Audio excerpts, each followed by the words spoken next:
Salut les yeux-teurs. Alors, la dernière fois, nous avions vu que le tarot, c'était bien plus qu'un simple jeu, mais je dirais une histoire de la vie, un vrai livre de la vie, comme je vous l'avais dit. On a vu les premiers arcanes, les arcanes majeurs. Aujourd'hui, je vais commencer à travailler avec vous un premier tirage. Alors, ça n'est pas vraiment un premier tirage, même si vous pouvez vous en servir, et beaucoup le font, comme un tirage. Aujourd'hui, je vais parler de la coupe. Donc, la première consultation, quelle que soit, pour nous, pour vous, que ce soit pour une tierce personne ou simplement pour soi, pour avoir un petit début, une première idée, ça n'est jamais facile. Ça reste une première fois, et quand c'est pour soi, c'est encore plus dur, nous le verrons. Alors la coupe, elle va avoir plusieurs utilités. Pour moi, elle donne l'ambiance d'un tirage.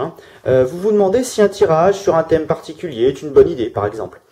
En pratiquant une coupe, vous en aurez une idée. Vous saurez si c'est le bon moment ou s'il est préférable de remettre à plus tard cette question, soit parce que vous pourriez être déçu et dans ce cadre-là, vous pourriez ne plus jamais penser à ce projet, qui pourrait pourtant être une très bonne chose, soit vous n'êtes pas prêt à recevoir le message qu'on vous donne et vous risquez aussi de passer à côté. Ça, c'est extrêmement important.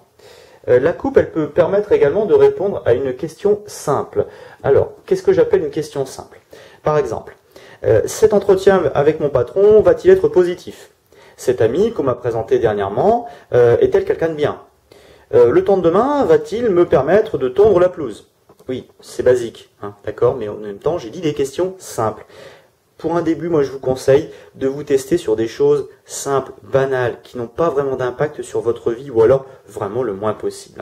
Ne vous prenez pas la tête tout de suite avec des grands tirages complexes. Voici un petit peu le panel de questions qu'on peut avoir rapidement. Il y en a beaucoup d'autres, mais restez sur des questions très simples au début. Quand vous allez tirer pour quelqu'un, vous allez travailler avec ce quelqu'un. Moi je dis jamais que voilà, c'est moi qui dis tout et la personne en face écoute et elle dit oui ou non. Non, pour moi, la personne en face de moi, quand quelqu'un me consulte, derrière, elle va devoir travailler avec moi. Parce que moi, je vais avoir des informations, je vais donner des informations à travers mes tirages, mais parfois, je vais avoir besoin d'éclairer un point qui me semble incompréhensible pour moi. Alors que la personne en face va se dire, ah bah oui, par rapport à la situation que vous me montrez là, oui, c'est bien ça, et c'est comme ça.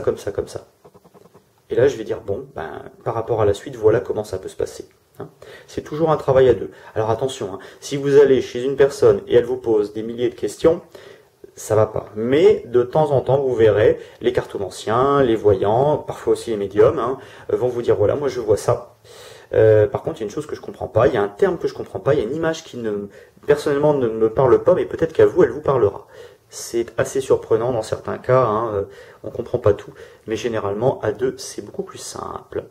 Donc n'oubliez jamais que dans un tirage, la personne qui interprète travaille, mais que la personne qui consulte n'en est pas moins acteur. En permettant à votre consultant de couper, je dirais que vous allez l'intégrer à ce tirage. C'est son affaire, c'est extrêmement important, et il va être au centre de sa question. Donc quelque part, la coupe, elle va vous apporter un coup de pouce quand vous êtes indécis. Mais elle ne doit pas remplacer votre libre arbitre. Je crois que ça, je le répète assez souvent, c'est assez clair. Alors comment réaliser une coupe? Comme à chaque fois, on prend le temps de se préparer. On s'isole un peu, on se relaxe. On évacue les pensées qui pourraient nous troubler, les courses, aller chercher les enfants à l'école, le patron qui attend pour telle heure son rapport. On évacue. On n'a pas pour longtemps. Une coupe, c'est très court, c'est très rapide. Donc derrière ça, on prend le temps, d'accord, de tirer les cartes et surtout on le fait calmement. Petite astuce, je dirais, moi pour me détendre, quand je dois tirer pour moi, parce que c'est pas facile non plus, même quand on tire depuis longtemps, c'est pas facile parfois de tirer pour soi, je bats les cartes. Et je pense bien à ma question, je pense bien à ce que je veux dire à travers ma question. Parce que une question mal posée, vous êtes déjà à moitié sûr de ce que vous allez avoir comme réponse et la réponse va pas être claire.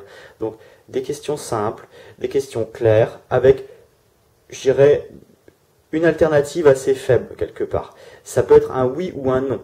Ça peut être positif ou, je vais mettre entre guillemets, négatif. D'accord? Le message doit être simple et clair. Si vous commencez à me dire, alors, est-ce que je vais rencontrer demain l'amour de ma vie? Ça va être un peu restreint. Maintenant, si vous me dites, vais-je rencontrer l'amour de ma vie, je vais forcément vous dire un jour oui. Un jour oui. Même pour ceux qui resteront célibataires à vie, vous rencontrerez un jour quelqu'un qui fera battre votre cœur, ne serait-ce qu'un instant. Ce sera cette personne, l'amour de votre vie. Donc, comme à chaque fois, prenez un peu de temps. Au besoin, écrivez aussi sur un petit bout de papier votre question. D'accord? Mais toujours simple et précise. Comme ça, la question est simple et précise et la réponse sera simple et précise. Première chose, alors, on prend ces cartes et on va les battre. D'accord? Alors, vraiment, prenez le temps de les battre tranquillement. Il n'y a vraiment, je dirais, rien de très très particulier. Alors, parfois aussi, moi, ce que je fais ça. Voilà.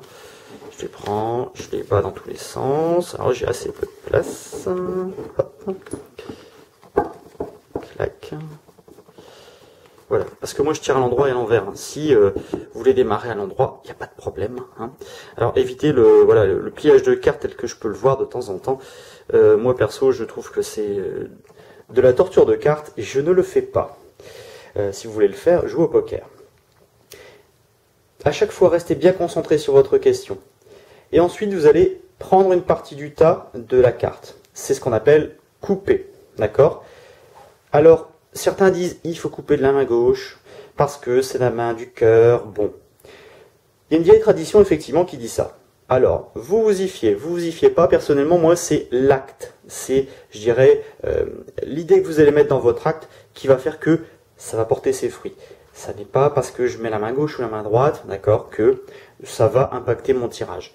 C'est ma pensée à un instant T qui va me permettre d'obtenir un message clair et non pas ma main. Petite anecdote aussi, ce qui est important, dans le temps en fait, alors moi je ne suis pas marié, mais on avait à la main gauche l'anneau, donc ça permettait de savoir à la diseuse de bonne aventure si on était marié ou non. Alors, couper, eh bien c'est tout simple. Vous prenez le tas, hop, vous le coupez plus ou moins en deux, clac, voilà, hop. Et vous avez deux tas, d'accord? Vous voyez, j'ai posé juste à côté, c'est tout. Une fois le tas coupé en deux, on peut retourner, d'accord? Alors il y a plusieurs possibilités. On peut retourner le tas qui a été pris au-dessus de la première pile. Hop. Alors ici j'ai la papesse retournée. Hop. Voilà. D'accord. C'est ce qu'on va appeler, d'accord, la carte mère ou carte père. Je ne fais pas de sexisme dans le tarot. Et c'est par cette carte que on va commencer la lecture. Une fois que cette carte-là est mise en place, on va retourner la deuxième pile. Alors, la deuxième pile, eh bien, elle va nous donner une carte fille ou une carte fils. C'est elle qui va qualifier, c'est elle qui va affiner la première carte, d'accord? Les deux sont complémentaires. Alors vous verrez dans le tarot, ça n'est pas toujours le cas, on essaie de travailler vraiment carte par carte parfois, mais en associant comme ça, on peut obtenir des messages plus clairs, plus simples, surtout quand on débute, où on doute un petit peu de ce qu'on peut avoir. On va toujours commencer donc par celle-là, d'accord? Qui provient du tas du dessus. Alors, quelle interprétation? Alors ici on va avoir la papesse retournée. Donc la papesse retournée, on vous incite à agir, on vous invite à vous dépêcher, à faire quelque chose. Il est plus temps de réfléchir. D'accord? Donc par rapport à la question qu'on s'est posée, il faut arrêter de gamberger et il faut commencer à avancer. Peut-être aussi, si vous êtes une femme, la papesse ici retournée vous indiquer que vous êtes en position difficile. Et il vous faut agir par rapport à cette position-là. Donc c'est déjà une chose importante. Il n'est plus question d'étudier, mais d'agir, d'être dans le concret, de se bouger. Ce qui peut être difficile pour une personne, je dirais, en mauvaise position. Si la personne ne réagit donc pas comme ça, eh bien on voit tout de suite que derrière on a la maison Dieu. Et la maison Dieu, je dirais, va impliquer quelque chose de brutal, quelque chose qui va arriver d'une manière soudaine et qui ne sera pas forcément agréable. Donc on pourrait voir certaines choses bouger. Ça, c'est une première manière de faire, je dirais, la coupe. Il y en a d'autres. Alors, généralement, hop, alors là, je bats tout simplement. Voilà, tout simplement. Il y a une autre manière. Certains vont vous dire, voilà, moi je fais la coupe comme ça. Donc, je prends la première carte et je prends la deuxième carte. Pourquoi pas? D'accord? L'idée, c'est que vous ayez toujours une carte mère ou une carte père, une carte fille ou une carte fils. D'accord? Les deux sont complémentaires. Et on lit toujours de gauche à droite. C'est ça le plus important. Vous pouvez aussi, alors là je les repose très rapidement, mais vous avez compris qu'il faudra les battre à chaque fois. Vous pouvez aussi dire, voilà, hop, je prends celle-là, je prends celle-là, hop, hop, voilà, vous voyez. Et là je veux obtenir un message. Peu importe, je dirais, le type de tirage, c'est vous qui devez, d'une manière ou d'une autre, je dirais, apporter votre envie, apporter votre énergie au tirage de cartes. C'est extrêmement important que vous puissiez voilà, bien réfléchir à votre question et à partir de là, avancer. Mais la coupe se fait toujours en 2 cartes. N'hésitez pas, hein, dans le cas d'un tirage pénible aussi, ça je le répète assez souvent, essayez toujours de tirer le consultant vers le haut, sans pour autant le materner ou lui cacher la vérité. D'accord ? Ici j'ai terminé, je dirais, mon interprétation par une phrase encourageante, où j'ai mis une phrase encourageante. Par exemple, dans le premier cas, j'ai dit voilà, attention, il faut que la personne se bouge, sinon il va y avoir une catastrophe. Donc, essayez de le tirer vers le haut, essayez de lui donner un point sur lequel il puisse s'appuyer. Vous êtes juste là pour dire voilà, il se passe ça. Quand vous tirez quand vous tirez un tarot ou un oracle, peu importe, votre but c'est quoi? Votre but c'est simplement de lire. Vous ouvrez un livre à la page demandée et vous lisez ce qui se passe à cette page, ce que le consultant cherche. Vous lui répondez au consultant. Voilà, moi je lis ça. Même si ça ne lui plaît pas, c'est ça. C'est tout, on ne peut pas dire plus, je ne vais pas broder autour, c'est juste ça. C'est très important. Si vous commencez à broder autour, il y a énormément de chances que vous vous plantiez. Et là, ce serait vraiment dommage, à la fois pour vous et pour le consultant, qui pourrait passer à côté de quelque chose. Même si l'épreuve peut être pénible, c'est une bonne chose. Hein. Là encore, petite astuce, hein, comme j'ai l'habitude de dire, que peut-on faire pour limiter la pénibilité d'une chose ou d'un événement? Voilà. Ça ne sert à rien de vous mettre dans tous vos états lorsque vous êtes face à quelque chose de pénible. Hein, et dites-vous, bon, comment je peux faire? Comment je peux faire pour résoudre la solution ou sortir de ce problème? Qui peut m'aider? Qu'est-ce qui peut m'aider? Voilà. Posez-vous, prenez un peu de temps. Vous verrez, la solution va venir. Tôt ou tard, certes, mais elle va venir. Voilà. Je vous accueille bien entendu comme à chaque fois donc sur les yeux de Benoît, hein, sur le groupe Facebook. N'hésitez pas à venir me rejoindre, c'est toujours un grand plaisir. Vous y retrouverez bien sûr les articles, hein, où j'ai fait un article sur la coupe. Ceux qui sont déjà dans le groupe, je dirais, le connaissent. J'ai également rédigé, donc suite à la vidéo que vous avez pu voir, hein, par rapport aux arcanes majeures, un petit livret de travail sur chaque arcane.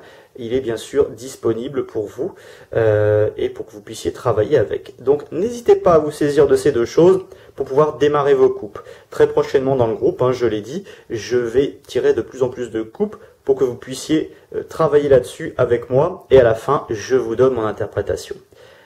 Voilà. Eh bien écoutez, je vous souhaite une superbe journée et je vous dis à très bientôt sur les yeux de Benoît. Salut, bisous!